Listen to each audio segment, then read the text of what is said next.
Nuestro congreso en esta segunda parte del primer módulo de la mañana de hoy, jueves 26. A ver, antes de dar entonces paso a esta segunda parte, que consistirá en la exposición del profesor Gonzalo Silva y será moderada por la jueza de familia Patricia Villarreal, debo hacer un anuncio y pedirle a ustedes la atención.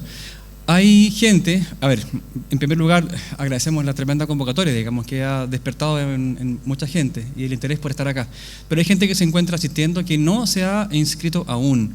Esa situación es grave para nosotros porque implica una distorsión con la organización y con lo que tiene que ver con el hotel y el contrato suscrito por nosotros para con el hotel. Ergo, es urgente que en este mismo minuto la gente que no está inscrita se dirija a conversar con Ricardo Larenas, el encargado precisamente de la organización para inscribir a los interesados para adoptar las soluciones que correspondan. Así que eso no puede esperar. Ricardo va a estar arriba, me hace señas desde atrás, para que la gente que no se ha inscrito por la vía oficial, que era exclusivamente a través del correo que se dispuso al efecto, la gente que no hizo ese trámite debe dirigirse de inmediato a hablar con Ricardo, no después del almuerzo, de inmediato. Bien, hecho esa aclaración urgente e importante, pasamos entonces a nuestra segunda parte de este primer módulo. Buenos días, a pesar que ya no hemos visto. Me toca entonces a mí presentar me voy a poner los lentes porque si no, no veo, al profesor Gonzalo Silva, quien va a exponer y a presentarnos su tema apego y reparación del daño en ausencia. Gonzalo Silva Cediani, psicólogo, licenciado en psicología en la Universidad de Tarapacá, Arica, titulado en el año 2000. Como posgrado tiene estudios de diplomados en diversos temas de psicología infantil en la Universidad del Mar, Viña del Mar, la Fundación Chilena de Apego y la Universidad Católica Silva Enríquez. Es magíster en Pedagogía Universitaria, mención Innovaciones Educativas, Universidad del Mar, Viña del Mar, del año 2012. Tiene publicaciones en revistas especializadas sobre competencias parentales, una visión integrada de enfoques teóricos y metodológicos y prevalencia y características psicosociales del abuso sexual infantil en Chile, un estudio retrospectivo en el norte del país. Ha tenido diversas capacitaciones y cursos de especialización en la materia y ha participado en numerosas relatorías en materia de infancia para Sename y otras entidades. Tiene una vasta experiencia como docente universitario. En su desempeño profesional destaca su participación en centros de cumplimiento penitenciario de Arica como perito psicólogo para la Defensoría Penal Pública y los Tribunales de Familia de Arica, la dirección del Centro de Tránsito y Distribución Especializado en Iquique, coordinador regional de la Unidad de Adopción de la Dirección Regional del Servicio Nacional de Menores de Tarapacá, Iquique y Valparaíso. Hace 3 años y medio se encuentra trabajando en la región de Valparaíso, donde se ha especializado en materias de trauma infantil, liderando actividades y relatorías al respecto. Profesor invitado, dicta clases en la Academia Judicial de acuerdo a su especialidad. Bueno, ustedes saben de que en realidad tenemos a LAN con problemas, que nos ha intentado boicotear nuestro gran congreso, pero bueno, las cosas pasan por algo y para algo.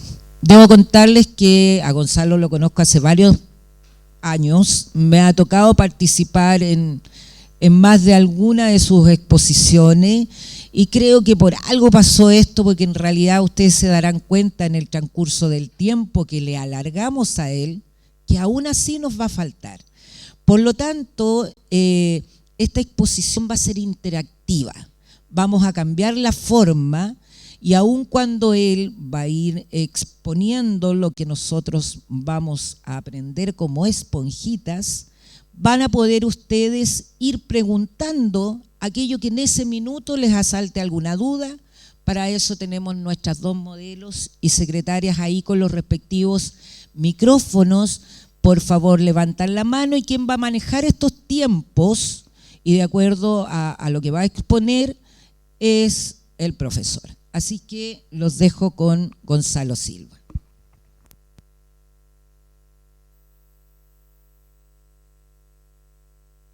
Ahí sí, perfecto. Gracias por la presentación, ¿eh? Presentaciones así generan mucha expectativa, así que espero estar a la altura. No es tanto como se escucha, es más sencillo. Bueno, primero agradecer la invitación. Es mi segunda presencia en el Congreso Nacional de Jueces de Familia, un espacio muy importante para quienes trabajamos con niños vulnerados desde una perspectiva técnica, porque me da la oportunidad de poder mostrarles lo que tiene que ver finalmente con trauma infantil, a pesar de que mi exposición se llama Vínculo de apego y reparación del daño, pero en el fondo vamos a hablar de trauma infantil. Entonces, en esta hora y media interactiva, debo reconocer que estoy mucho más tranquilo de lo que me sentía cuando solo tenía asignada media hora, porque tengo un trastorno obsesivo compulsivo. Entonces venía muy angustiado desde hace muchos días de poder partir al minuto 1 y terminar al minuto 30 con todas las diapositivas de mi presentación. Entonces esto de contar con más tiempo me tranquiliza bastante. ¿Y por qué? Porque hay mucho de trauma. Porque lo que yo les voy a mostrar está descubierto y está investigado y está fuertemente demostrado por la evidencia científica, por las líneas empíricas desde la neurociencia respecto al desarrollo infantil y al trauma. Entonces, si yo me pudiera asignar un objetivo el día de hoy, a mí me gustaría asustarlos con lo que les voy a mostrar. Porque de las exposiciones anteriores, yo quisiera rescatar una palabra que se repitió y es la complejidad. Yo les voy a hablar de algo que es muy complejo y que es imposible entender, analizar, presentar y menos intervenir en una línea. Los enfoques de trauma ya no hablan de un fenómeno que se presenta de la forma A más B es igual a C. Entonces, estos fenómenos de la infancia, del trauma y la vulneración, no responden a una lógica lineal, sino que a una lógica multidimensional. ¿Y por qué? Porque son tremendamente complejos. ¿Y por qué los quiero asustar? Porque la expresión de esta complejidad se da en una residencia del Sename, pero también en el Tribunal de Familia. Se da en la entrevista con el niño, se da en la sala Gesell, se da en la interacción. Hoy les quiero mostrar que para interactuar con un niño traumatizado, uno debiera generar lo que los expertos hoy, año 2018, llaman una conciencia empática respecto del trauma. ¿Qué significa eso? Que yo me tengo que preguntar, que yo tengo que hacer el ejercicio reflexivo de pensar cómo se siente un niño traumatizado. ¿Qué es la prioridad para un niño traumatizado? Y en las respuestas a esas preguntas está esta complejidad que debiera a todos asustarnos. Porque desde el miedo yo genero la prevención porque dimensiona la complejidad de este fenómeno. De cosas tan sencillas, yo lo he mostrado en los cursos que dicto, desde cómo saludamos a un niño. ¿Cuál es el estándar para saludar a un niño? ¿Cómo un adulto saluda a un niño? Generalmente nos acercamos de la forma más afectiva posible. Puedo tocarlo, puedo darle un beso, puedo abrazarlo. Pero pregúntense inmediatamente, si yo soy víctima de abuso sexual infantil, ese saludo tan afectivo y tan empático de tu parte no contribuye a mi seguridad emocional porque lo que hace es reactivar mi experiencia traumática. Yo no te miro a ti como que tú vienes a entregarme tu amor y tu comprensión. Yo te miro a ti como el león que me viene a comer de nuevo. Entonces la respuesta desde la fisiología hasta la emocionalidad en un niño lo lleva a estados de activación de su experiencia traumática. O sea, en ningún caso lo está pasando bien. aunque la intención de uno sea brindarle un espacio de contención o de afectividad. Entonces la metodología es, si ustedes tienen dudas o consultas, me levantan la mano, conversamos y esa pregunta yo la voy a responder en lo que queda de la relatoría, se los digo, y la dejamos en stand-by hasta que la podamos abordar. ¿Les parece así? La hora es difícil, pero hace frío, entonces en teoría nadie debiera relajarse mucho, ¿no? Estamos como en un estado de alerta, así que a los encargados no suban la temperatura del aire, estamos bien así. Bien, entonces, ¿qué les quiero mostrar? Y esto para mí ha sido uno de los descubrimientos más importantes en mi formación profesional, y es que la investigación ha demostrado que les quiero señalar algo, las diapos se las puedo mandar. No yo a cada uno de ustedes, no, será la comisión organizadora que gentilmente se va a conseguir el mail de los 250, 300 invitados para enviarles la diapo. ¿Esto para qué? Para que no saquen fotos ni se estresen, van a estar los contenidos disponibles. Y lo otro es que la diapo es como una guía que a mí me cuesta seguir, paradójico porque lo hago yo, pero me cuesta seguirlo, entonces prefiero que me escuchen. Esto va a estar, ¿bueno? ¿Por qué? Porque a veces voy a hablar de cosas que no están ahí y ustedes van a decir por qué, y bueno, se complica todo, pero la idea es, el cerebro, nuestro cerebro, funciona en un modo social. ¿Qué quiere decir esto? Que si yo les dijera a ustedes que resuelvan un problema aritmético, ahora, lo que ocurre es que el cerebro se desconecta de su modo social para hacer un esfuerzo y conectarse en un modo cognitivo de resolución de problemas. Para mí eso fue impresionante, porque eso quiere decir entonces que el cerebro no funciona desde el intelecto permanentemente para desconectarse y, ¿no es cierto?, entrar en un proceso de interacción o de conversación con una persona. Es todo lo contrario. El cerebro se esfuerza para sostener su actividad intelectual. Entonces, todo el diseño neurobiológico del cerebro está conformado de modo tal que busca la interacción con otro ser humano para intentar sostener esa interacción.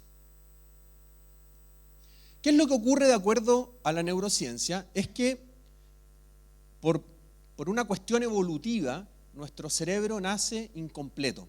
Los estudios han demostrado que entre el 20 y el 25% es lo que el cerebro tiene desarrollado al momento del nacimiento. Por eso que tenemos esta como cabecita de lenteja al momento de nacer. No tenemos formada nuestra corteza, no somos cabezones.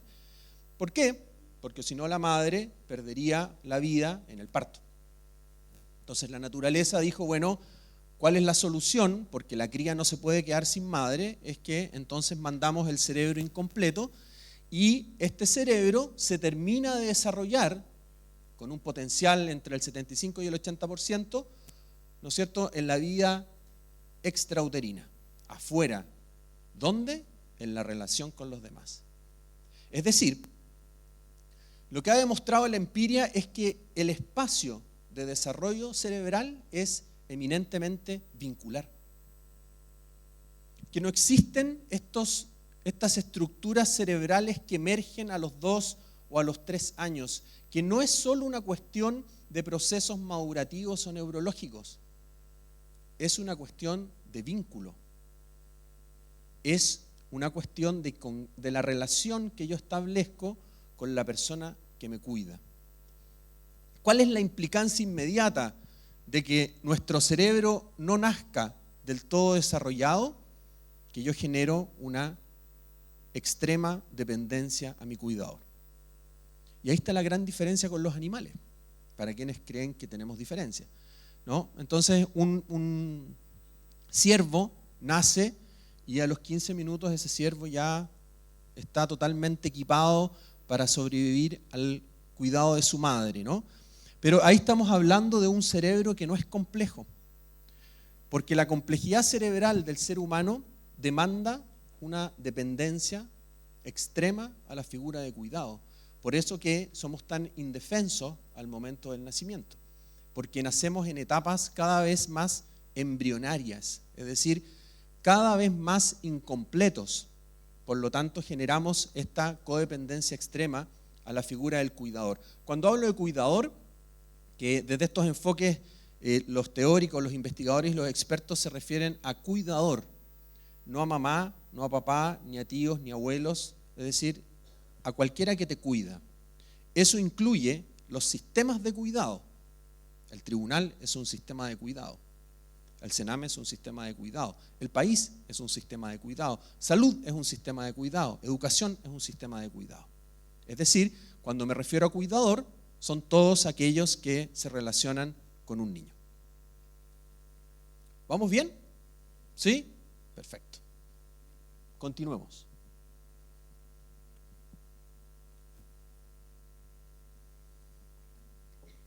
Bueno, para quienes han estado en clases conmigo en la academia, esto ya deben sabérselo de memoria, pero es necesario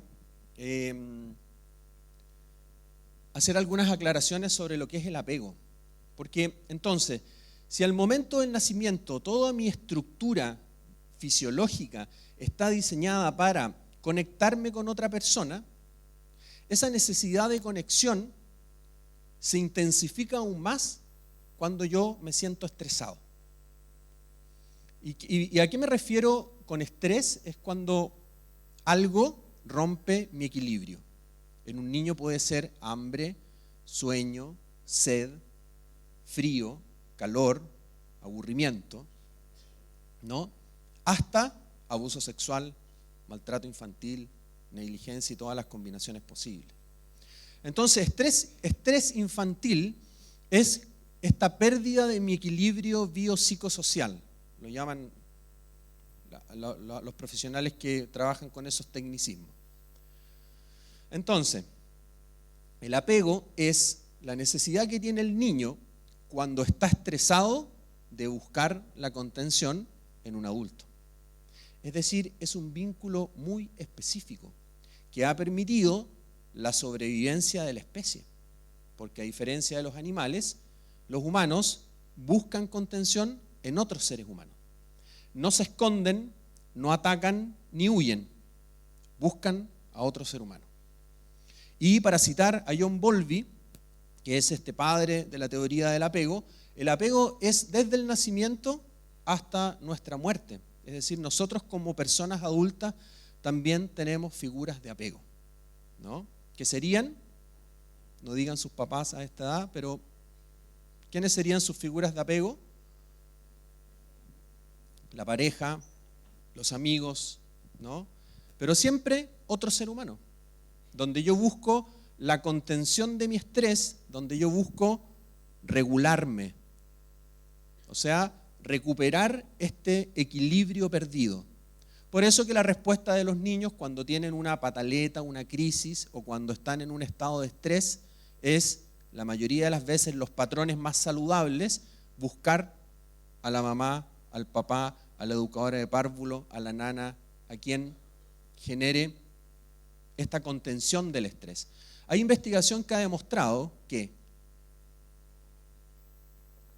las educadoras de párvulo pueden modificar hasta en un 30% el patrón de apego del niño respecto de los padres. Eso es muchísimo. Entonces uno tiene que pensar, por ejemplo, cambiar a su hijo de un jardín infantil si ya tiene un año, si ya lleva un año en ese jardín, uno tendría que darle varias vueltas, ¿no?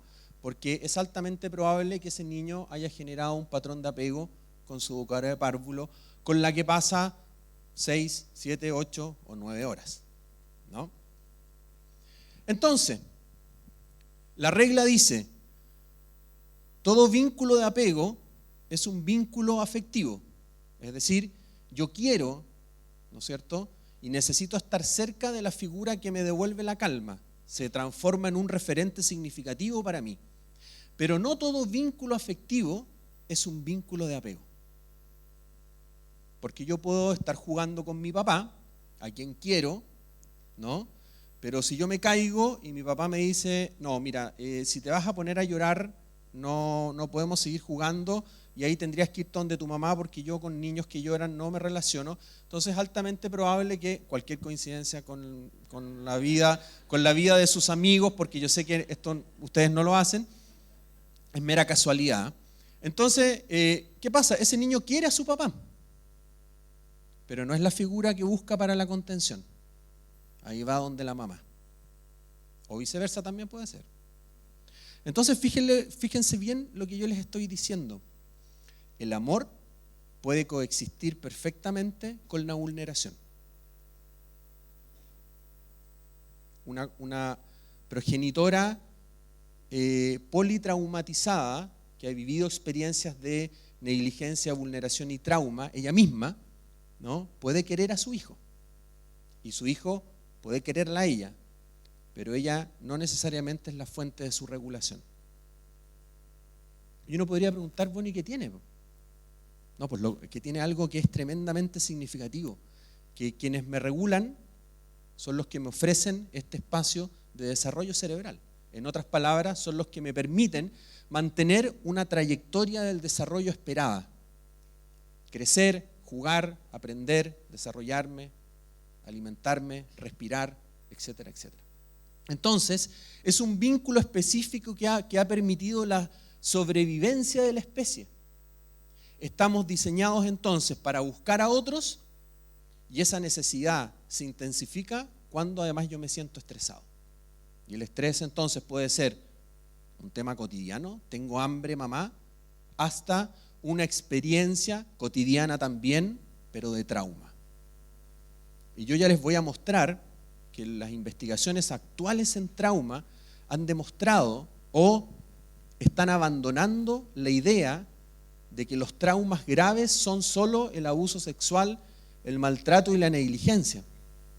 De que hay muchos niños que viven experiencias diarias de trauma que no tienen esa intensidad, pero que sí dibujan, ¿no es cierto?, un contexto vincular permanente donde el niño, a diferencia de los adultos, está atrapado.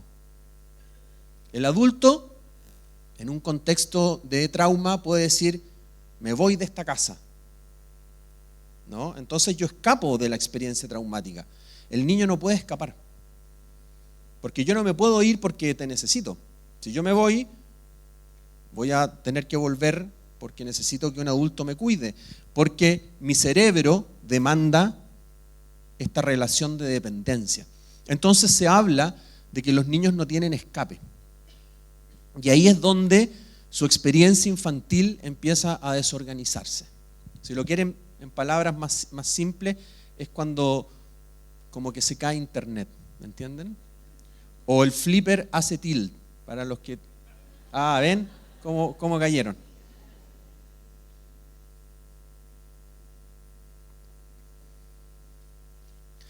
La evidencia habla de un periodo sensible donde este vínculo se vuelve crítico y que son los 3 primeros años de vida. Es decir, lo que hagamos o dejemos de hacer los 3 primeros años de vida puede marcar verdaderas trayectorias de desarrollo. ¿Cuál es el problema? La mayoría de los traumas infantiles ocurren en los 3 primeros años de vida. Entonces, el influjo que tiene en ese periodo crítico es muy alto. Lo que se haga o lo que se deje de hacer en ese periodo crítico es muy alto. No es determinante, no es determinante, porque también se ha demostrado que uno en la vida puede conocer a otras personas que yo les llamo exorcistas vinculares, que son estas personas que uno conoce y que te purifican el alma, el trauma, los demonios y todo. Muy pocos terminan una relación con ellos así para siempre porque el otro queda súper cargado de lo tuyo. Pero son gente que vincularmente te ofrece un espacio distinto. Y ese espacio distinto es lo que produce la reparación del daño. Ergo, la reparación del daño es nuevamente un proceso vincular. Más allá de lo lingüístico, más allá de las intervenciones, más allá de los procesos reparatorios, la verdadera reparación ocurre en la relación vincular. Estamos absolutamente diseñados, desde cada célula hasta los procesos de la corteza cerebral más ejecutivos que podamos tener, están diseñados para vincularse con otra persona. Los ermitaños piensan en otras personas y conversan como si hubiese otra persona, o sea, incluso cuando no la hay. Entonces ya irán viendo ustedes que cualquier técnica de intervención en crisis que sea dejar al niño que está viviendo una pataleta o un berrinche solo es algo casi antinatural, ¿no? Entonces, si tú estás así enojado y me tratas así, te vas a ir a la pieza y ahí te vas a calmar, y cuando te calmes vamos a conversar. Entonces el cerebro de ese niño dice, ¿de qué estás hablando? O sea, yo necesito ahora que tú me tranquilices a mí para que podamos hablar. Yo no tengo la capacidad, hasta los 8 años aproximadamente, de autotranquilizarme. Las estructuras mentales, las estructuras cerebrales que tienen que ver con el autocontrol, dependen de haber sido calmados por otros, de haber sido regulados por otros. No emergen espontáneamente. Si emergerían espontáneamente, no tendríamos adultos descontrolados. Porque independiente de lo que hayan vivido, uno debiera en algún momento tener esta estructura cerebral que le permite el control esforzado. Pero eso no ocurre. ¿Y por qué? Porque todas estas estructuras cerebrales son altamente dependientes de la relación con el otro. O sea, se empieza todo empieza a tener un mínimo común denominador, que es el vínculo. ¿Vamos bien? Ok, continuemos. Entonces, esto es solo algunas precisiones que son siempre importantes tener a la vista. ¿Qué cosas no son apego? Ninguna situación puntual. El apego es un proceso. Es decir, yo voy a construir un vínculo contigo en la medida que yo viva las experiencias de regulación, en la medida que tú me calmes, ¿no? Y eso se vuelve estable, continuo y permanente, es que yo voy a diseñar este vínculo de apego, voy a construir mi patrón de relación contigo, porque en este proceso de conocernos y de experienciar juntos es donde emerge el apego. No obedece a ninguna situación puntual. No es bonding, que es el contacto piel a piel entre la madre y los niños al momento del nacimiento. Se han hecho estudios donde se ha comprobado que no tiene nada que ver, que no predice el patrón de apego. Qué bueno por todos los niños que no pueden tener bonding, por ejemplo en las sesiones en adopción, las sesiones voluntarias, hay mamás que no quieren conocer a sus hijos. Entonces ese niño no está en una condición de detrimento respecto del apego si lo comparamos con el que sí tocó la piel de su mamá. No opera de esa forma, pero hay modelos vigentes así. Entonces como llévenlo rápido a que toque a la mamá, porque si no nos quedan 3 minutos y si no se nos va el apego. Entonces, ¿ven? No es lactancia. Dígame.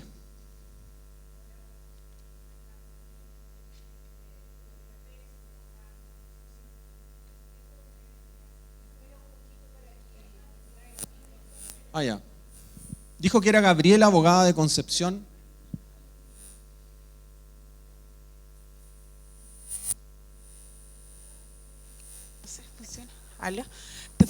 Te quería consultar lo siguiente. Lo que pasa es que me llama la atención cuando tú dices algo que yo creo que a todos nos hace ruido, de que un niño cuando hace una pataleta, y yo creo que nosotros hemos escuchado de muchos otros profesionales que nos ha dicho, y no estoy hablando de la esfera personal, sino que después te voy a explicar por qué te lo estoy consultando, pero sí lo conocemos, este caso de que dejarlo solo para que reflexione, entre comillas, ¿cierto? O no acercarse cuando está una pataleta.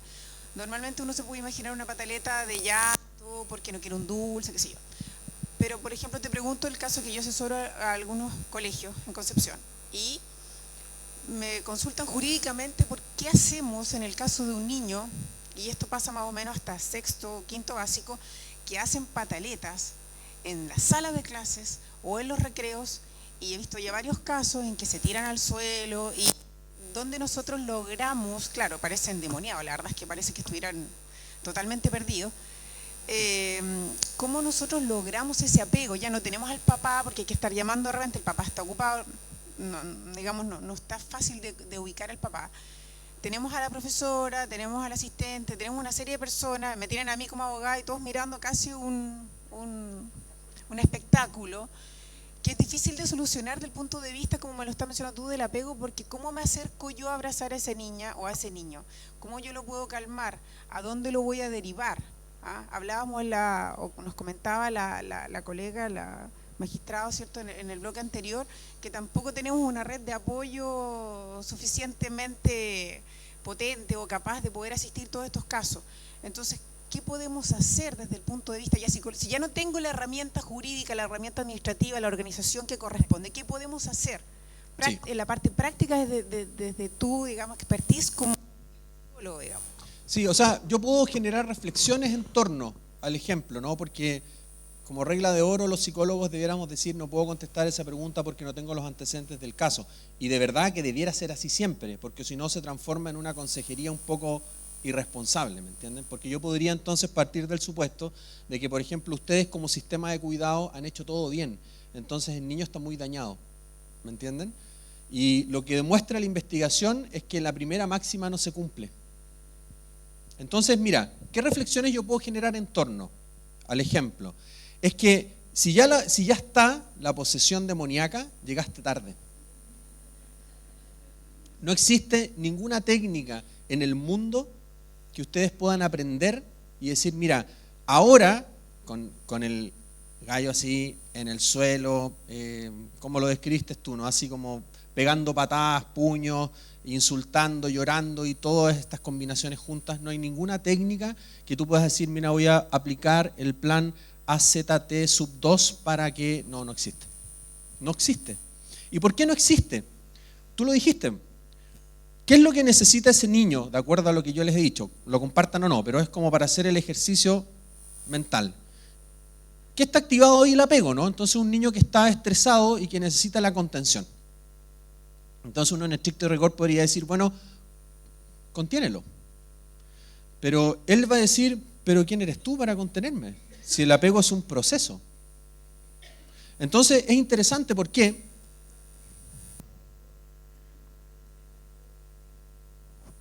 Yo te escucho. Súmale a esto que los asistentes me dicen, es que no podemos acercarnos. Porque a la hora que yo me acerco y los sujetos fuertes o le causa alguna lesión, y yo, cuidado, porque aquí te pueden denunciar también por algún tipo de... ¿Me entiendes? Entonces, de repente ya... fórmulas más básicas como, no sé, en alguna oportunidad la directora, el profesor, ya, ¿sabes qué más? Ponemos reglas acá y te llevo a la sala y paramos, porque bloqueando una puerta para que no entren los niños, haciendo escándalo para que no pueda realizarse la clase, que a lo mejor no es muy, o es poco ortodoxa, pero hay que hacerlo, digamos, hay que tomar el toro por las astas y en definitiva tratar de regular la situación. Pero tienes toda esta problemática alrededor de que el auxiliar no lo puede tomar fuerte, o sea, estamos casi en este sistema tan garantista, de repente en la niñocracia, que caes al otro lado. De hecho, una profesora que va a exponer más adelante, yo le hice esa consulta y se molestó bastante, porque yo le dije, bueno, y nos vamos al otro lado, o sea, solo derechos para los niños, y los niños no tienen deberes, y partimos por este mundo en que los niños casi están gobernando a sus padres, porque el niño se le pregunta todo, prácticamente todo, y tú lo puedes ver, digamos, en la dinámica social cotidiana. Sí, mira, es que ahí es materia delicada. Yo lo que te puedo decir es que después de no sé cuántas décadas y millones de años, hoy recién se están planteando conceptos tan potentes como que los niños tienen salud mental, como que, porque uno dice, bueno, podríamos pasarnos para el otro lado, considera que nunca hemos estado en el otro lado. Entonces, este tránsito a veces suele sentirse como radical porque es un viaje a lo desconocido. Creemos estar al otro lado, que es tremendamente distinto, tremendamente distinto. O sea, el ver cómo los niños, el generar una conciencia empática, en absoluto significa prescindir de la norma. No quiero que se entienda que la regulación del estrés es decirle a un niño que está haciendo una pataleta porque quería un helado, entonces yo te traigo el helado para que tú te calmes. No, lo que va a aprender ese niño es que cada vez que quiere un helado va a hacer una pataleta porque sabe que tú se lo vas a dar. No es el tema ese. Pero si yo le digo a él, no te voy a comprar un helado, y pretendo que la respuesta de él sea, no te preocupes, voy a postergar mi necesidad porque entiendo que no es la hora de comer un helado porque después no voy a almorzar, estamos en otro planeta. ¿Qué va a ocurrir cuando yo le digo a un niño que no? Es que él se va a estresar. Entonces, ¿qué demanda para el sistema adulto? Que yo me tengo que hacer cargo de ese estrés. No hacerse cargo de ese estrés es simplemente desconocer la complejidad de la experiencia infantil. Un niño estresado es un niño que requiere contención, es un niño que no aprende.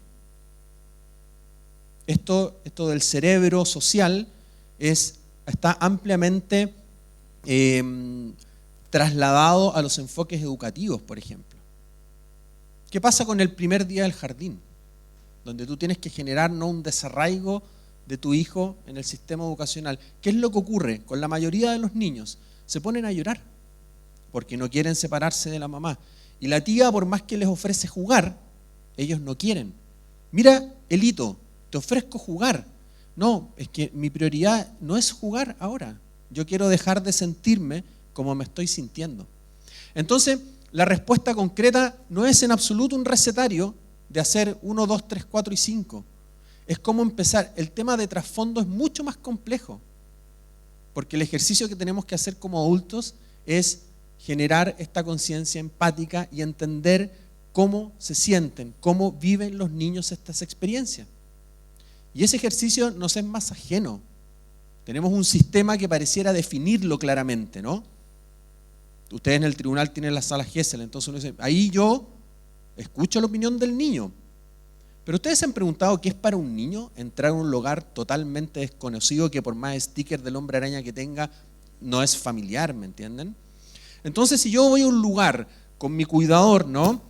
Y a mí me tienen que entrevistar confidencialmente 2 señores o 2 señoras que yo no conozco y que la calidad de juez o consejero técnico no les da en absoluto la atribución para generar confianza en ese niño, no estoy facturando nada, es solo desde la postura del niño. A mí no me asegura nada. Es como creer que los psicólogos infantiles nos podemos acercar a los niños sin generar trauma. Así como yo soy psicólogo infantil, yo le puedo dar un beso, porque como yo soy psicólogo infantil, él no va a sentir el beso que yo le voy a dar como algo traumático. No, opera para todos igual. Entonces, cuando entendamos y digamos, bueno, sé que hay una exposición después de esto del derecho a ser oído, si es solo un tema de derecho o tiene un trasfondo más técnico, más complejo, así que ahí se pueden enfrascar en esa complejidad, ¿no? Pero piénselo como niño. Voy a un lugar desconocido, con gente desconocida, donde además me van a separar de mi figura de cuidado, porque tengo que entrar a la confidencial. O sea, yo, ¿cómo me podría estar sintiendo? Empaticen con ese niño. Asustado, perfecto. Con miedo. Pero sin embargo, en el espacio, a mí me van a preguntar cosas, o sea, me están exigiendo hacer un proceso mental cuando yo lo único que quiero es ser contenido. ¿Qué riesgo se genera? Que yo escuche literalmente lo que el niño me dice. ¿Te gustaría esto? No. Entonces digo, no, él no quiere. Pero ¿y su estado? ¿No tendrá susto? ¿No tendrá miedo? ¿Cómo puedo hacer yo para disminuir ese estado de activación, ese miedo en el niño, para que mi entrevista no sea retraumatizadora? Entonces, eso ya empieza a abrir algunas variantes que son bien concretas. Pero yo insisto, el fondo es cómo empezar a pensar y a sentir como lo hacen los niños. Dígame.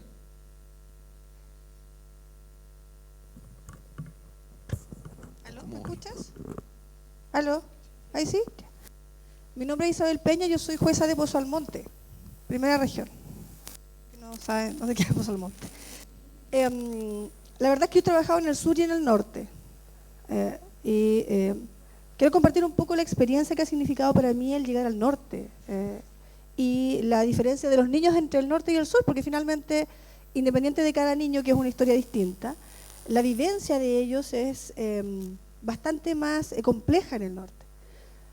una de las primeras audiencias que tuve que tomar cuando llegué a Pozo Almonte fue de un colegio en el que los niños habían denunciado que eran golpeados por la directora.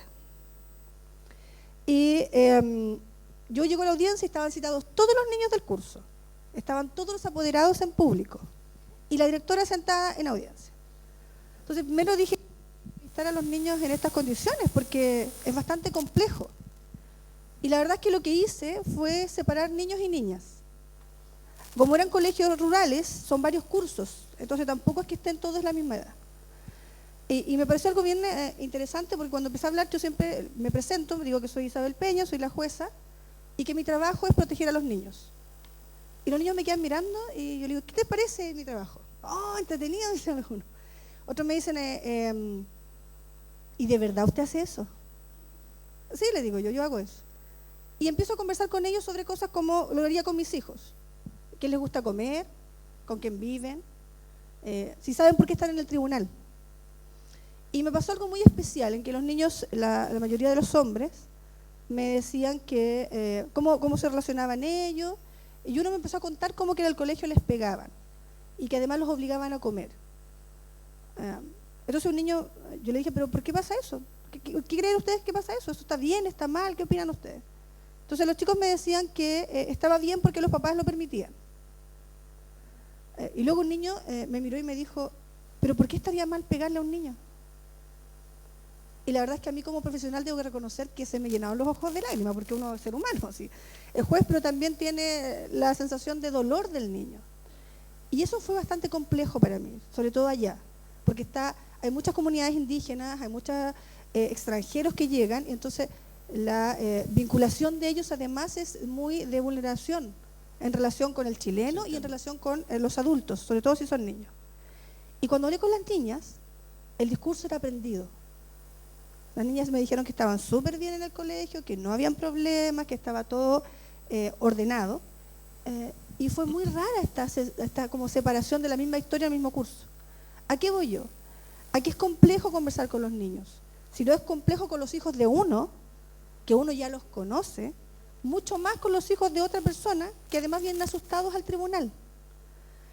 Y yo creo que como jueces estamos tratando de aprender a cómo hacerlo y no sabemos.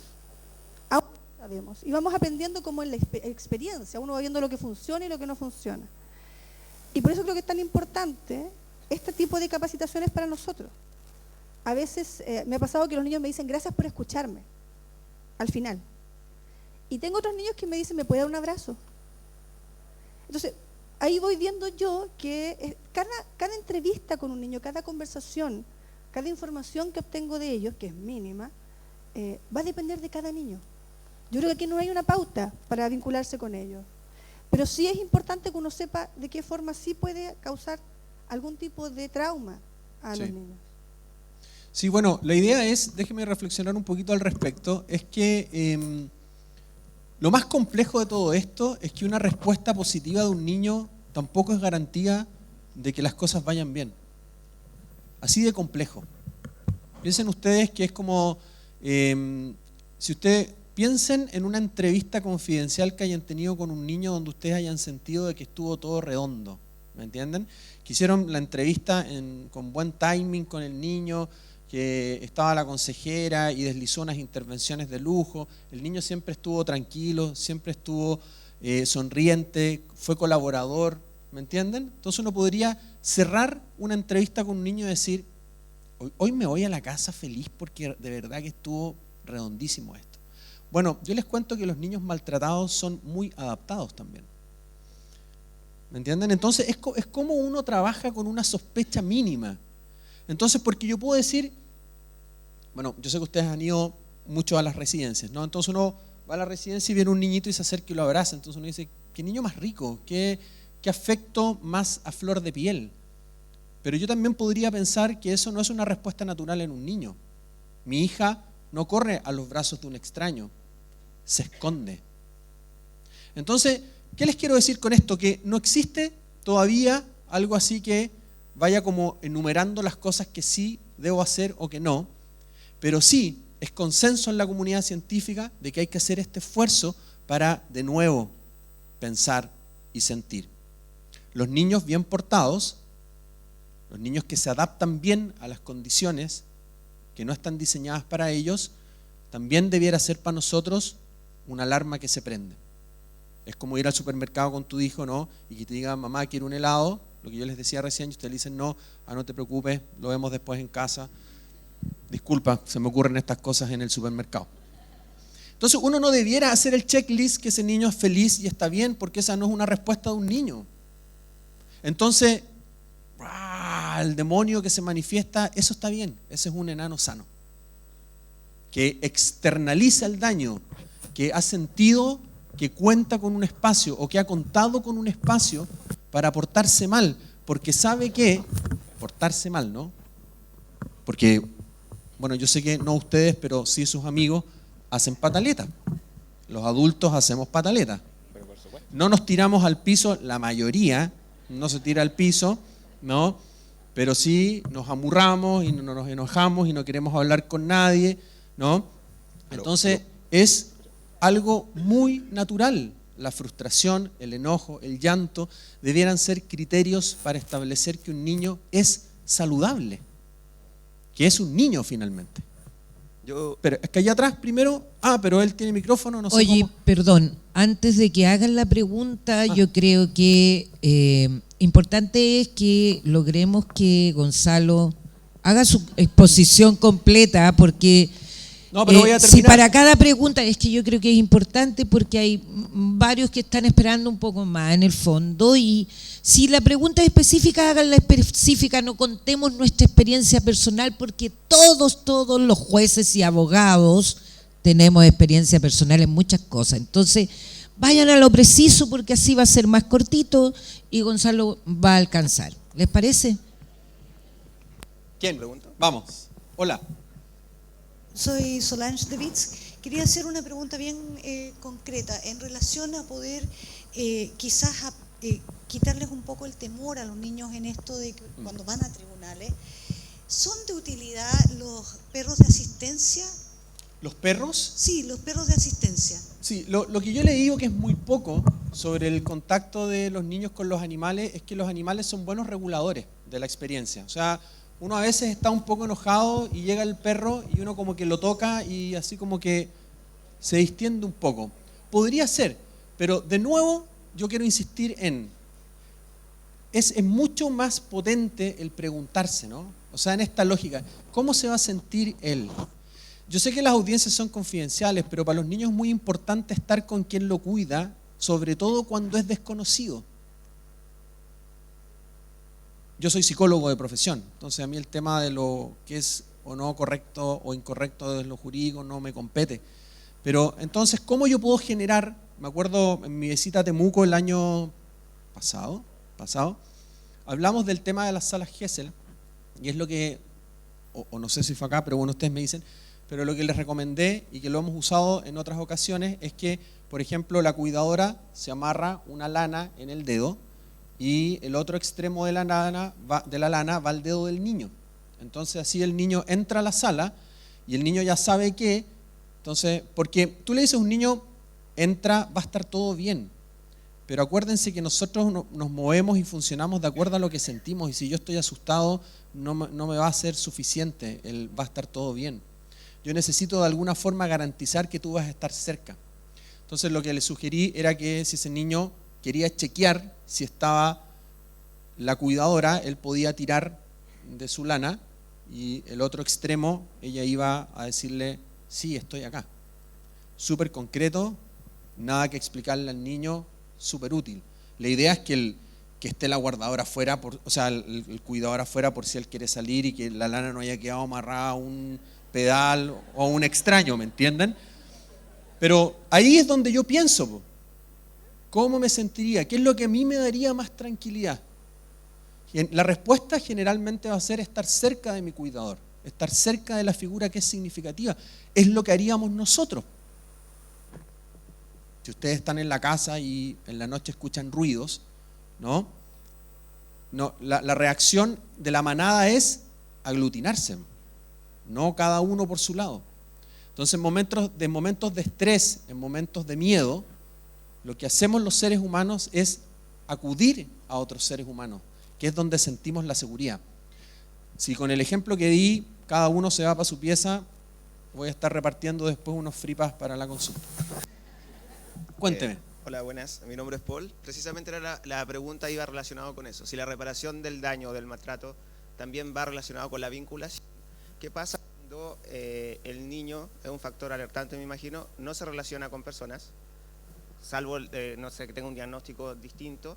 ¿Y qué pasa cuando las personas empiezan a decir, no, de estructura siempre ha sido así? O los adultos propiamente que dan, no, si yo siempre he sido así, nunca recurro a nadie, siempre solo. ¿Qué pasa con eso? Sí, eso habría que verlo, ¿no? Porque uno también como adulto tiene autodescripciones y uno tiene como su ficha técnica de lo que hace y deja de hacer, de cómo es, de cuál es su temperamento, cuál es su carácter, pero a veces no existe un correlato con la realidad, ¿no? La reparación es vincular. Piénsenlo así. Ustedes habrán escuchado a alguno de sus amigos decir, oye, tuve una relación muy mala, que me hizo muy mal porque mi pareja me fue infiel. Entonces, ¿qué ocurre? Que cuando uno termina esa relación, un adulto saludable debiera estar entonces desconfiado, muy desconfiado, para vincularse con otra pareja. Incluso habiendo superado esa desconfianza, yo me vinculo, pero voy a estar atento. Aunque el otro me diga, yo te voy a ser fiel. No te preocupes que yo no te voy a hacer ese daño. Yo te quiero mucho a ti. Entonces uno le dice al otro, sí, pero igual, ¿o no? Ahí tienen un ejemplo de sus amigos, por supuesto, de cómo opera en la reparación del vínculo. Entonces, aunque esté lo verbal, no te va a pasar de nuevo, no te van a hacer daño de nuevo, uno no suelta sino hasta que se siente seguro. Entonces, cuando a tu pareja le llega un WhatsApp al teléfono, que esto deberían hacer todos los machos lomo plateado de la sala, entonces le dices tú a tu pareja, ¿me puedes ver el WhatsApp que llegó para ver quién me escribió? Eso lo hago yo, ¿eh? Entonces ahí la persona dice, ya, perfecto, ahora sí, todo lo que me dijiste que no me ibas a pasar, que ibas a ser fiel, que me ibas a respetar, ahora ya tiene un asidero fisiológico, tiene una sensación de seguridad fisiológica. Los niños operan así. Se llama coherencia infantil confirmatoria. Llenen a su hijo de flotadores y de alitas y de chalecos salvavidas cuando le van a enseñar a tirarse a la piscina. Él no va a tirarse hasta que no sienta la seguridad que le da la regularidad. Mira, estoy acá, no te va a pasar nada, estos flotadores, mira cómo flotan, una vez, 50 veces, y de repente tu hijo se tira al agua. ¿Por qué ocurrió eso? Porque él alcanzó el nivel de seguridad para tener predictibilidad sobre la situación. Y por eso se atreven. Del todo lógico, ¿no?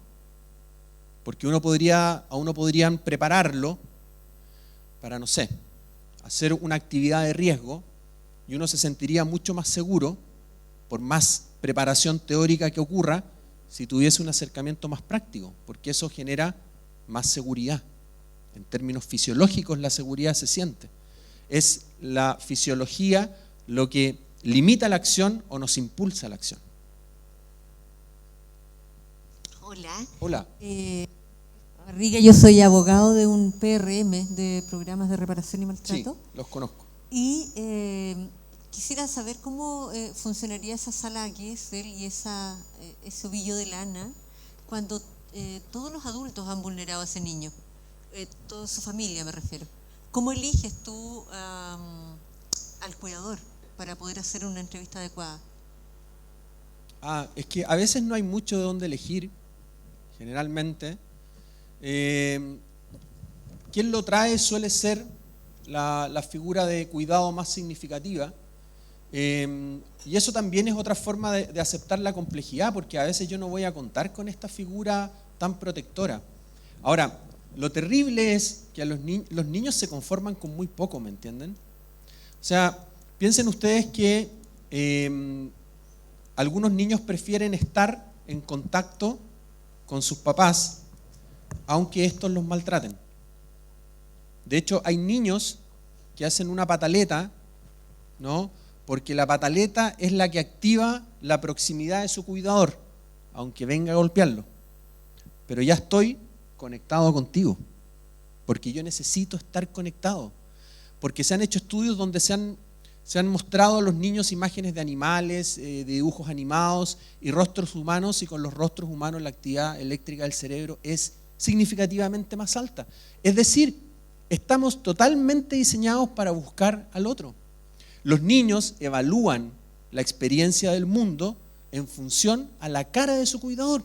Si tú estás con tu hijo, ¿no es cierto?, estás en una reunión y de pronto, en una reunión familiar, y de pronto me invitan a mí a la reunión y yo soy un extraño, entonces tu hijo me ve entrar a mí y ¿qué es lo primero que hace él? ¿Cómo? ¿A quién miraría él? A la mamá o al papá. ¿Qué busca en esa mirada? El check de que si está todo seguro. Entonces yo te miro a ti, la mamá no dice, Gonzalo no te va a pegar, no te preocupes, relájate, sigue jugando. Es la señal de su cara que le informa a él, puedes estar tranquilo. Entonces nos transformamos en segundos evaluadores de la experiencia de los niños. El primer evaluador son ellos mismos, lo que les pasa. El segundo evaluador somos nosotros. Todos los miedos son heredados, ¿no? El miedo a los temblores, a la oscuridad, a los perros, a los bichos, qué sé yo. Son miedos donde el niño ha visto en el otro una reacción de alerta, aunque yo diga que no me da miedo, pero tengo toda mi cara y mi postura corporal de terror. Entonces el niño entiende que eso es un evento que lo alerta, ¿no?, que lo activa. Voy a ir a buscar agua. Consulta, de acuerdo a lo que escucho, en definitiva, habría que dejar sin efecto todas las medidas de protección que en la actualidad dictamos, todos los tribunales, hacer desaparecer los PRM, hacer desaparecer de raíz Sename, porque entiendo yo, y a todo esto lo comparto, que las intervenciones tratándose de niños dañados, uno de los aspectos más importantes del apego, está asociado a estas figuras que no han sido capaces de crear vínculos de apego. Y de hecho, por lo que yo tengo entendido, más que intervenir en el niño, como hoy día existe, de hecho el término que se utiliza es plan de intervención individual, ¿ya? Más que intervenir en el niño, tendríamos que intervenir necesariamente en los adultos, porque si yo intervengo en el niño, no logro en la praxis ningún cambio. ¿Por qué? Porque el niño lo saco de esta, podría ser un sistema de burbuja a través, pongámonos que tenemos la mejor residencia maravillosa, con cuidadores fantásticos, la mejor calidad de profesionales que podríamos imaginar en nuestro territorio. Tengo un psicólogo de primera línea, tengo un psiquiatra de primera línea, tengo un neurólogo maravilloso, tengo una educadora diferencial, tengo... todo maravilloso. Logré todo, pero en la práctica no logré nada. ¿Por qué? Salvo que yo pretenda que este niño lo mantenga eternamente en la burbuja, que era más o menos el sistema que utilizaban las SOS antes, va a volver donde figuras que siguen teniendo esos mismos patrones maltratantes, ¿o no? Y de hecho, siempre los planes de intervención, y vuelvo, dicen, intervengo en el niño. ¿Para qué intervengo en el niño si el que tengo que intervenir es al adulto, a la figura, ya sea la abuelita, la tía, la mamá, el papá o lo que sea? Sí, o sea, no estoy de acuerdo con la primera parte de la pregunta, de sacar como de raíz todo. No, de verdad que me no es a que esa... la forma en que se está hoy día interviniendo, pero es donde que... lo central es el niño, siendo que el que debería intervenir es al entorno del niño, centrarme en eso. Y al entorno del niño, ¿no? Esa es la precisión, porque si yo me paso a intervenir solo al sistema de cuidado, ¿no?, a la familia, y con el niño no hago nada, va a pasar que ese niño también se va a empezar a deteriorar, porque una forma de intervenir a los niños es aumentar la predictibilidad de su entorno, ¿no? Es decir, que ellos se sientan más seguros porque saben lo que va a ocurrir o saben dónde van a ir, y ahí yo puedo trabajar directamente con el niño, podemos trabajar con sus emociones. Todos pensamos que los niños chicos conocen sus emociones. Lo que ha demostrado la investigación es que los niños no conocen sus emociones, que lo hacen a través de un proceso de ensayo y error permanente, porque no reciben necesariamente una educación socioemocional desde las figuras adultas. Es decir, cuando se acaba una pataleta, muy pocas veces los adultos se sientan con los niños para decirles, mira, lo que te pasó recién es que tú te enojaste. Cuando uno se enoja, siente como un calor en la guata y te dan ganas de apretar los dientes y los puños. Y cuando uno ya no da más con ese calor de la guata que te dan ganas de apretar los dientes y los puños, a veces le pega a sus hermanos. Entonces tú por eso le pegaste a tu hermana. Entonces, pero a tu hermana también, ¿comprenden lo que estoy haciendo? Estoy reconstruyendo el proceso que llevó a este niño a tener una crisis, pero cuando él está tranquilo, ¿no? Esto no funciona, pero es lo que hacemos, ¿no? Dime qué te pasa. Así llorando yo no te puedo entender, dime qué te pasa para yo poder ayudarte. El tema es que él está llorando paradójicamente porque no sabe qué le pasa.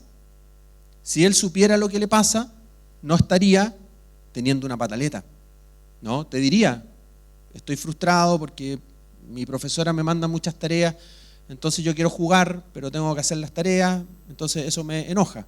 No tendrías un niño en pataleta. Entonces se puede trabajar con el niño, pero estoy totalmente de acuerdo con usted en la segunda parte de la reflexión, donde es indispensable no solo trabajar con la familia biológica, ¿no?, sino que trabajar con todos quienes cuidan a los niños. Educadores de trato directo, profesionales, jueces, consejeros técnicos, salud, educación. La infancia no es un tema exclusivo de ciertas instituciones. La infancia es un tema país, porque en el colegio, piensen ustedes, miren, hagamos el siguiente ejercicio. Piensen en algún amigo de ustedes que tiene hijos que no andan a 1000 revoluciones base, sino que como 1500 o 2000, ¿me entienden? Son niños con alta energía. Entonces piensen como un niño de alta energía, que tienes que estar sentado durante 1 hora y media. O sea, ya es un desafío. Yo creo que para algunos de nosotros es un desafío estar sentado aquí. ¿Sí? Pueden pararse, yo no tengo problema, y ejercitar o estirarse, ¿eh? No tengo... Pero ¿se entiende? Entonces yo de nuevo pienso como niño. Estoy hablando del área educacional. ¿Qué va a pasar con ese niño? Que va a ser el desordenado, el que no obedece las normas, el que se porta mal, entonces mejor derivémoslo al psiquiatra porque acá hay un déficit atencional con hiperactividad, entonces lo que van a hacer es que van a medicamentar al niño y así, y así, y así. Entonces, la idea es, junto con la relevancia de intervenir a los adultos que están afectados porque son además padres que han vivido ellos mismos vulneraciones y traumas, es tan importante también hacerlo con quienes cuidan a los niños. Y ahí la formación permanente, ahí la sensibilización, principalmente la sensibilización, son materias claves. Dígame. Y después aquí. Bueno, sí. Vamos allá y después volvemos. Voy a alcanzar, sí, acuérdense que diseñé el PowerPoint para... Tengo 4 diapositivas. A la 1, ¿no? Hola, mi nombre es Marcela. Quiero hacerte una consulta como profesional, en este caso el área psicólogo en este caso, en relación a las susceptibilidades de adopción. Hay casos que se nos dan que, por ejemplo, no podemos trabajar con alguno de los padres o mayor medida con la madre porque tienen algún tipo de deficiencia mental. Pero sí, por ejemplo, visitan a su hijo en la residencia. Y tenemos informe que nos dan, ¿no es cierto?, un registro más o menos periódico de esta visita. Y hay niños, por ejemplo, de edades entre 4, 6 años, 4, 7 años incluso, y que estos niños, pese a que, ¿no es cierto?, los cuidadores pueden decir que quizás la visita no tiene las condiciones esperadas, igual el niño espera a su madre o a este familiar, ¿no es cierto?, no sé, 1 o 2 veces a la semana. ¿Qué es más o menos traumático en este sentido? Porque estamos viendo el tema de la susceptibilidad de adopción. Alejarlo de esa familia o de esa madre en forma definitiva, ¿no es cierto?, y mantenerlo en residencia, o bien que se le restituya el derecho a estar en familia. Sí, esa respuesta yo te la daría en un contexto distinto de este, porque ahí ya nos pasamos a otro tema que es muy específico y te podría dar mi opinión antes del almuerzo y poder conversarlo con más calma, porque es una respuesta que requiere un desarrollo y ahí sí que no termino. Bueno.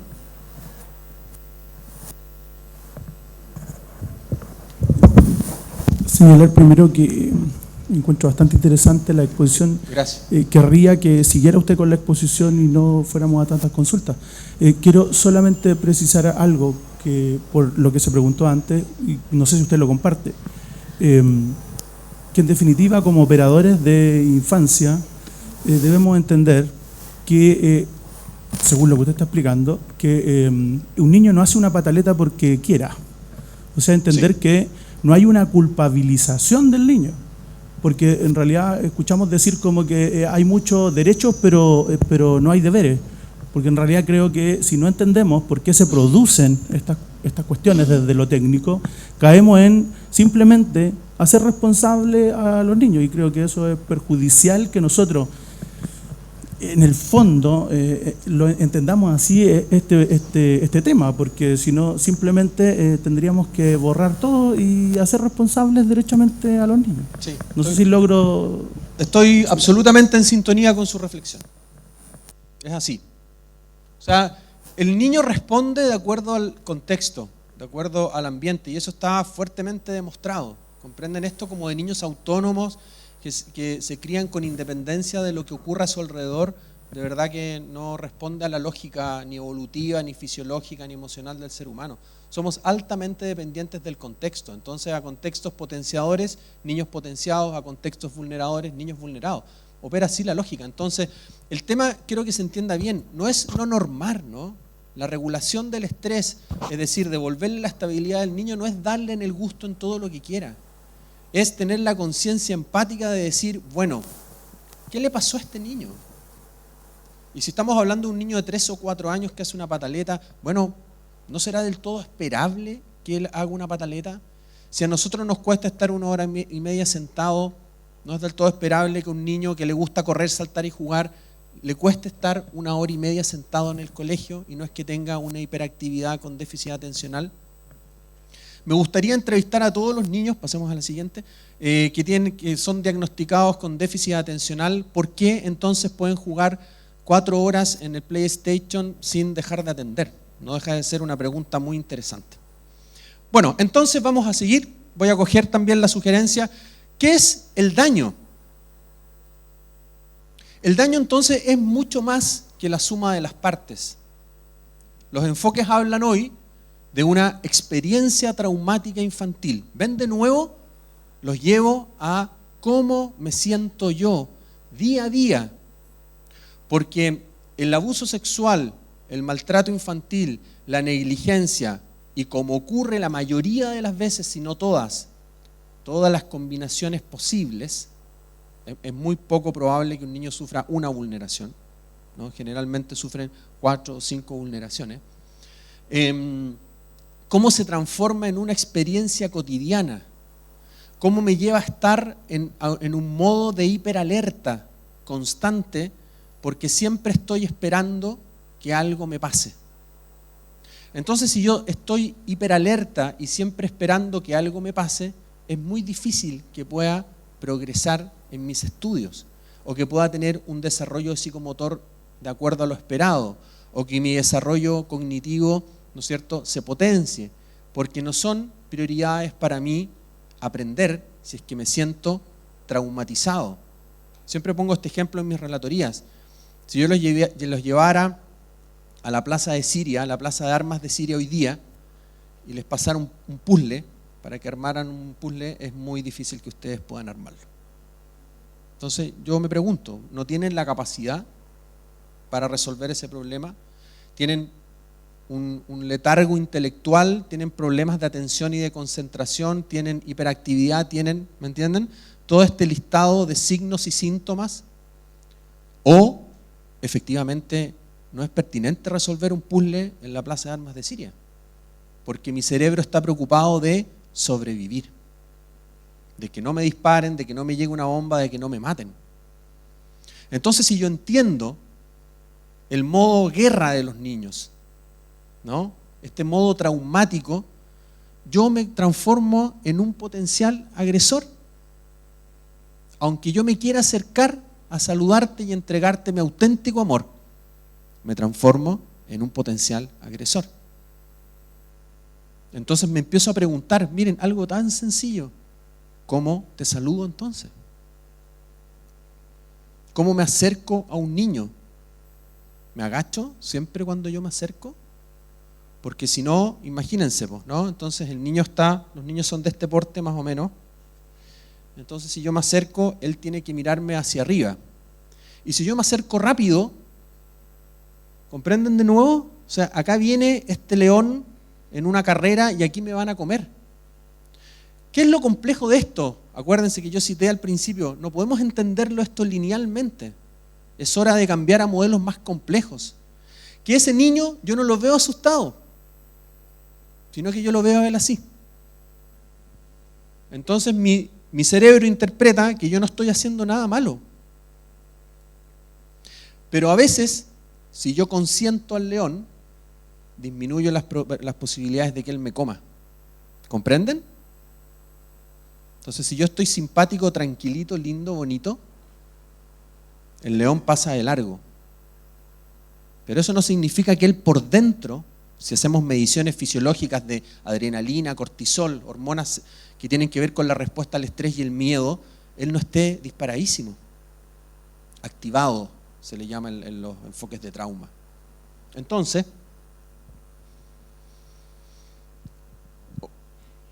que aparezcan todas nomás. Entonces lo que ocurre es que los expertos llaman a entender esto como una interacción permanente entre el trauma, la internación y la iatrogenia. ¿Qué es la iatrogenia? El efecto nocivo que tienen los propios procesos de intervención. La interacción entre el trauma, la internación y la iatrogenia resultan para el niño en una experiencia cotidiana donde posiblemente o potencialmente me pueda aparecer de nuevo el león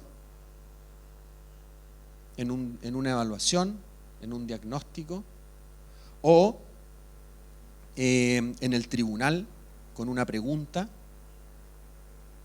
Porque piensen ustedes, si yo sufro, de nuevo vamos a hacer el ejercicio de la conciencia empática, si yo sufro permanentemente, si mi conexión emocional a diario es el dolor y la tristeza, es muy probable que la respuesta de mi organismo sea desconectarme de mis emociones. Entonces, frente a una pregunta que podría darse en un tribunal, que tiene que ver, ¿cómo te llevas tú con tu mamá? ¿O te gusta que tu papá te vaya a visitar? Esa pregunta me invita a meterme de nuevo para adentro. Entonces el niño puede contestarla y yo tener la ilusión de que fue una pregunta que no causó daño. Pero en esta lógica de la conciencia empática es una potencial reactivación de su historia. Cuando generalmente esas preguntas además se les han hecho 20 o 30 veces. Entonces, es el poder entender que lo que yo hago y dejo de hacer como sistema de cuidado, como adulto, como educador de trato directo, familia guardadora, profesional, consejo técnico y tribunal, pueden tener potencialmente un efecto retraumatizador en el niño. Porque si la reparación requiere entonces de la vinculación, el trauma también se activa en la vinculación. En el mismo ejemplo que yo les colocaba, si tuvieron una historia de pareja compleja, el otro inmediatamente es una posibilidad de que esto me vuelva a suceder, aunque él me diga que eso no va a suceder. Entonces el otro en la vinculación se vuelve una amenaza, se vuelve un potencial infiel nuevamente. Aunque me diga, ¿me entienden? La lógica de la narrativa no asegura. No nos asegura ni a nosotros los adultos. No te va a pasar esto de nuevo, no vas a sufrir de nuevo. Uno espera tener la sensación de seguridad emocional. Continuemos. Entonces, ¿qué es lo que dicen estos enfoques donde se hace tan importante como intervenir al niño, a los adultos, es que finalmente la evidencia es categórica en señalar la necesidad de un vínculo saludable, de una relación con otro que es la que concluye o termina el proceso de reparación. Es finalmente que los adultos te demuestren en la relación de que yo me puedo sentir querido, de que no me van a pegar, de que me van a proteger, pero no porque me lo dicen, no porque el sistema me da garantías explícitas, es porque yo lo siento, porque vivo ese trato a diario, en cada instancia. Hay algunos autores, disculpen el ejemplo, pero es que es muy gráfico, que dicen que uno debiera considerar al niño así como un animal silvestre. Entonces, si yo estoy en el bosque y me encuentro con un conejito, es muy posible que si yo me quiero acercar a él sea en extremo cuidadoso, que tenga aproximaciones sucesivas, que tal vez lo rodee o que tal vez vaya al bosque 20 veces hasta que este conejito diga, este gallo no me va a hacer nada, ¿no? Entonces yo voy a confiar en ti. Y eso cambia radicalmente toda la lógica. Y no estoy hablando solo de niños vulnerados, estoy hablando de niños no vulnerados, de los hijos de sus amigos. En un sistema donde uno dice, donde existen pautas de relación que donde yo quiero educar a mi hijo para que él sea una persona educada, entonces cuando llega mi amigo le digo, saluda al tío. ¿Qué es lo que hay detrás de eso? Que si él saluda repetidamente, va a ser un buen saludador en el futuro. Pero a los niños, entonces yo les pido de nuevo, conciencia empática. ¿Ustedes han visto alguna vez a dos niños en una plaza que antes de jugar digan, hola, mi nombre es Gonzalo, un gusto, soy Jorge, ¿cómo estás? Bien, con alguna sobrecarga en el preescolar, pero nada que no pueda salir adelante. Y tú, mi mamá separándose con un tema medio depresivo, pero puedo lidiar con ella. ¿Juguemos? No operan así los niños. Entonces, ¿dónde está nuestra fantasía? Y estoy hablando de mis hijos, ¿me entienden? No de niños traumatizados, no de niños maltratados. Lo que los quiero llevar a que esto tiene que ver con una cosmovisión, a propósito de lo que decía la colega en la primera presentación. Una forma de ver el mundo. Pero ¿qué es lo que ocurre?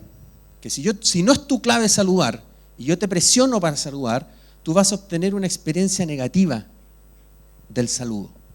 Entonces te vas a transformar en un adulto que no le gusta saludar.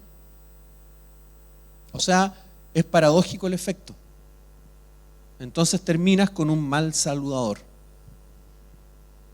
De toda lógica, si yo tengo una experiencia donde permanentemente me siento estresado y lo paso pésimo, ¿cómo podría ocurrir el efecto de cambiar la valoración de esa experiencia casi automáticamente porque soy adulto para convertirme en un buen saludador? Y así hay cientos de ejemplos que tienen que ver cómo nuestros sistemas de crianza se esgrimen sobre modelos adultistas, donde nosotros estimamos que es lo mejor para los niños. La ciencia ha demostrado que muchas de esas cosas no necesariamente son lo mejor para los niños. Vivimos años con modelos de crianza centrados en el tiempo fuera, en el time out, en ignorar las pataletas, en mandarlos para la pieza para que se calmen. El pediatra nos decía, deja que chille como bellaco nomás, así va a aprender a estar. Bueno, la ciencia ha demostrado que no va por ahí, que lo que se genera son niños estresados, son niños que secretan cortisol de forma crítica, que uno dice, mira, véanlo en el hito, no lo pesquen porque está llamando la atención cuando un niño está haciendo una pataleta. Yo sé que ustedes no lo dicen, piensen en un amigo que le ha pasado esto. Entonces el niño está en una pataleta y uno dice, no te acerques ni lo pesques porque él está llamando la atención. Bueno, remóntense, ¿no es cierto?, a millones de años atrás. Efectivamente él está llamando la atención porque evolutivamente el llanto de un niño, ¿qué es lo que activa? La respuesta del cuidador. Piensen ustedes en un monito que está en la selva y se encuentra con un tigre. ¿Qué haría el monito para que la mamá no diría, madre, estoy en apuros, podrías? Se vuelve mono. Porque así la mamá, que está haciendo, no sé, está preparando los plátanos para el almuerzo, dice, rayos, tengo que dejar de hacer esto y tengo que ir a proteger a mi cría. Los niños llaman la atención, efectivamente, para alertar al cuidador para que vaya a regular. Entonces, ¿ven? Dejé a los niños vulnerados y traumatizados de lado, estoy hablando de crianza cotidiana. De nuevo, bajo la lógica de generar la conciencia empática y de poder intentar pensar como los niños, sentir como los niños. Lo que no significa, insisto, en dar en el gusto. Pero ir al supermercado con tu hijo y pretender que él no te va a pedir nada, o sea, de verdad, no vayan primero con los niños, no vayan a los supermercados, piensen que los supermercados están diseñados para que ellos te pidan todo. Barbie y Aquaman están abajo en las góndolas, no están arriba, están abajo para que ellos cuando doblan se encuentren directamente con el juguete y te lo empiecen a pedir. Entonces, si uno supone que eso no va a ocurrir, a mí me parece ingenuo. Y si ocurriera, sí, ya voy cerrando, ya. Y si ocurriera, ¿no? Y el niño tuviese una respuesta de control, me parecería preocupante. Porque los niños no responden así, la mayoría, ¿no? Hay algunos que efectivamente logran distraer su atención y no se centran en eso. Pero la mayoría funciona como también nos pasa a nosotros cuando vamos a una multitienda, entonces tú vas caminando y te encuentras con algo y dices, podría ser esto, ¿qué? Claro. Y si tu señora te dice no, entonces te amurra, ahí está la pataleta, te amurra y empiezas a fundamentar, oye, pero necesitamos este Smart TV porque imagínate cómo sería. Y después de 25 minutos ya podrías tener no solo la necesidad construida, sino que además en consenso con tu señora. Y si además te compras ese Smart y hay una promo de 25 más y te regalan un reproductor Blu-ray, listo, está el pack, está la decisión tomada. Pero nos parece ilógico que los niños nos pidan una muñeca, entonces le decimos, ¿para qué quieres una muñeca si tienes 20 en la casa que no ocupas? Bueno, tu hija te diría, ¿por qué tú te compras 2 pares de botas cuando tienes 20 en la casa que tampoco ocupas? ¿Me entienden? El tema no es comprarle la muñeca o dejar de comprarse botas. El tema es cómo de nuevo yo pienso como los niños, cómo yo me sensibilizo en temas tan cotidianos como lo que les estoy exponiendo, pero también en temas tan complejos como el trauma, como la internación, como la iatrogenia de la intervención. Entonces ahí van a poder encontrar algunas respuestas que son clave. La aproximación a los niños tiene que ser, los expertos señalan, emocionalmente respetuosa. Piénsenlo así en términos sencillos, con mucho cuidado, pero no es lo que abunda porque uno se relaciona con los niños como se relacionaron con uno cuando era niño. Los adultos somos más intrusivos con los niños. A los niños no les gusta esto del consenso del saludo y de dar besos y de tocarse. No les gusta mucho, a todos por lo menos. Hay algunos que sí, que les gusta estar así como fusionados con el papá y la mamá. Pero no a todos. Entonces la pregunta es, bueno, si yo no sé qué es lo que te gusta a ti, lo más recomendable entonces es guardar una distancia inicial, hasta que yo pueda ir aproximándome a entender o a comprender qué es lo que a ti te da más comodidad y no tener un estándar para relacionarme o vincularme con los niños. ¿Se entiende?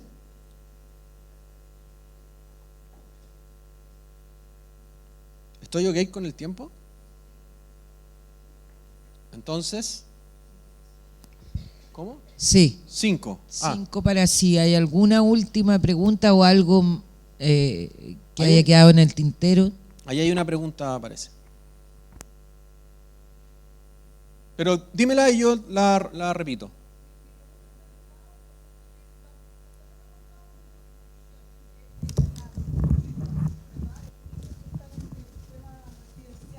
Sienten culpa, ¿verdad? Tú los entrevistas y por regla general llegan con alguna expectativa de ser egresado y tú les explicas a veces que no existe esa posibilidad y dicen, pero sí me he portado bien, ¿verdad? Nosotros nos vemos en la obligación, y bueno, los psicólogos y los profesionales que intervienen también, de explicar, hacerse cargo de esa culpa, ¿verdad? De que el niño no tiene culpa. Mi pregunta es, ¿cómo intentar dar esas explicaciones sin que exista un retroceso con respecto a todos los otros avances que pudieran haber existido? Porque mi impresión es que acentúa las otras vulneraciones de derechos. Sí, lo que pasa es que piénsenlo en que al niño Si yo quisiera modificar esa culpa, yo tendría que trabajar con todo el sistema que lo cuida para que él pueda tener más seguridad de que lo que le está pasando no es producto ni responsabilidad de él. Una mención narrativa, ¿me entienden? Una explicación narrativa no es suficiente. No es suficiente ni para dar seguridad ni para desculpabilizar, ¿no? Porque acuérdense que la lógica de funcionamiento de los niños es la coherencia infantil que confirma. Entonces el niño tú le podrías decir, mira, no es tu culpa, no te puedes sentir responsable. Lo más complejo es que él te va a decir, bueno tía, sí, entiendo, pero ¿me entendiste bien o no? Sí, súper bien, no se preocupe. Es como, ¿comprenden? Tú te escuchas como, lo digo en otros cursos, tú te escuchas como la profesora de Charlie Brown, para él. Entonces el desafío no es narrativo, ni tampoco depende de una acción aislada. Depende de cómo nos coordinamos como ciudad, región, país, ¿me entienden? En materias de infancia, porque para que un niño se deje de sentir responsable por lo que le ocurrió, no depende de una intervención específica, ni de lo que yo pueda decirle o no. Y con esto yo vuelvo al inicio. ¿Por qué? Porque es más complejo de lo que uno esperaría. Porque también funciona así para nosotros. Imagínense, miren, imagínense, comer en exceso te hace mal. Tienes que, desde el lunes, porque no es cierto, todas las dietas en Chile parten el lunes. Entonces, desde el lunes te vas a portar bien con la comida. Entonces uno dice, perfecto. Pero no funciona así. El lunes, ya el domingo, te hay una panzada del terror porque ya el lunes parte, entonces uno se siente con la libertad del domingo abusar. Y el lunes te va bien, martes bien, miércoles ya algo le pasa a tu organismo, jueves surgen las excepciones, viernes como excepcionaste da lo mismo, parto el lunes. Y así el círculo, ¿no? Entonces, ¿qué le quiero mostrar? Que no es suficiente la narrativa, que hay un tema de fondo. Y eso escapa a nuestra lógica de buscar las recetas de cómo hacer las cosas, porque no hay recetas en estas materias. Porque es parte de la complejidad aceptar de que estamos con un fenómeno que es tremendo.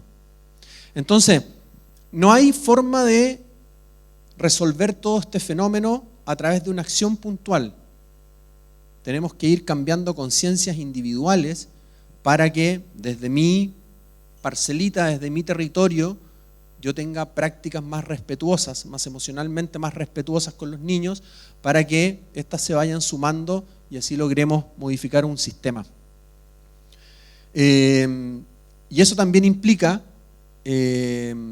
hacer un acto de humildad, que ni los psicólogos por sí solos, ni los trabajadores ni sociales, ni los jueces, ni los abogados por sí solos tienen en su control la posibilidad de cambiar todo esto. Esto es algo que traspasa la frontera individual porque es complejo nada más. No tiene que ver con la capacidad de uno, ¿no? Tiene que ver con la complejidad del fenómeno. O sea, estamos hablando primero de seres humanos que somos un cacho, ¿me entienden? O sea, el ser humano es tan complejo, es tan enredado, que yo creo que ya el que hayamos alcanzado a estar todos sin matarnos entre nosotros, que en algunas culturas no se ha logrado eso. Esto ya es un logro. Esto es un conjunto de complejidades. Si listáramos en un cuaderno, pusiéramos nuestras mañas de cada uno acá, podríamos tener 3 tomos fáciles, 3 tomos de mañas, ¿no es cierto?, que describen nuestra singularidad.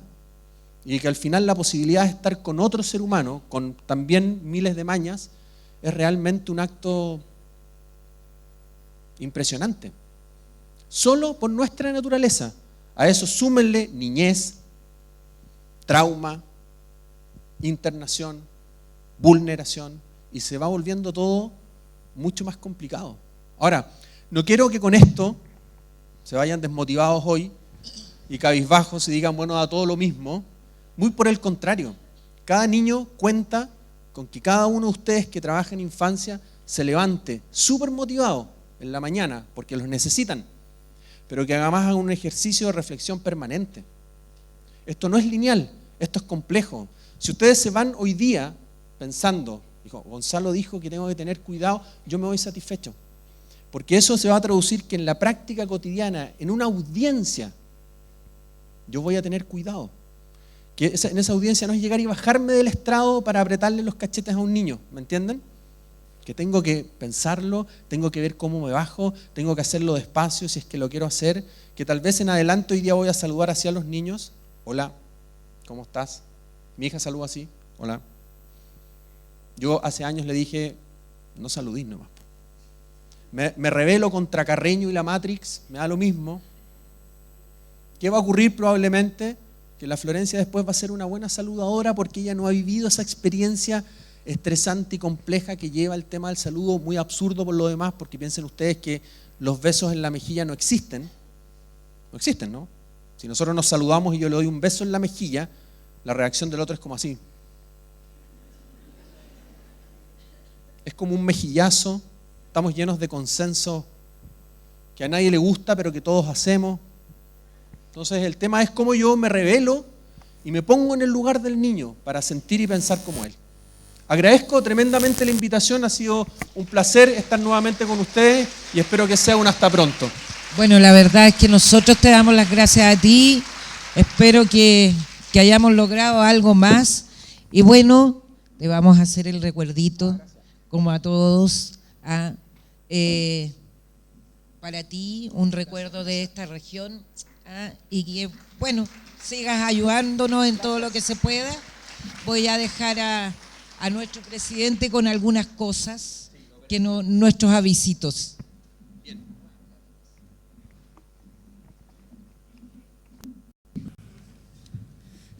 Bueno, acá estoy nuevamente yo para hinchar un poquito. Voy a pedir lo siguiente, que Ariadna Hermosilla, Julio Iriarte, Paula Velázquez, Ana María Rabó, Isabel Rabó, Jacqueline Oliva y Angélica Oyarzún retiren sus credenciales. Están allá afuera. Eso es imprescindible. Quien no retira su credencial no almuerza. Sería más o menos incómodo. Y luego, algo aún más grave y delicado, que Paula Faúndez, Sonia Suazo, Guillermo Leighton, Jimena Vega, Alexandra Nieto y Macarena Hermosilla, si es que estas últimas llegaron, pasen también a conversar con los encargados de inscripciones, porque ellos no están inscritos. Bien, entonces les recuerdo que está contemplado el almuerzo a partir de las 13 horas en el salón principal arriba, en el comedor principal, donde tomamos desayuno en la mañana, que el regreso a la sala deberá ser a las 2:30 para la firma de la lista de asistencia y el siguiente módulo, ¿verdad?, comienza a las 15 horas en punto. Eso es, hasta luego.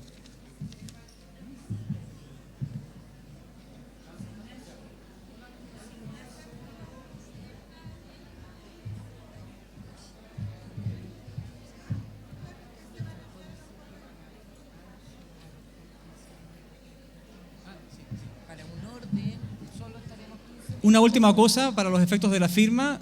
Finalmente dividimos la lista en dos partes de la A.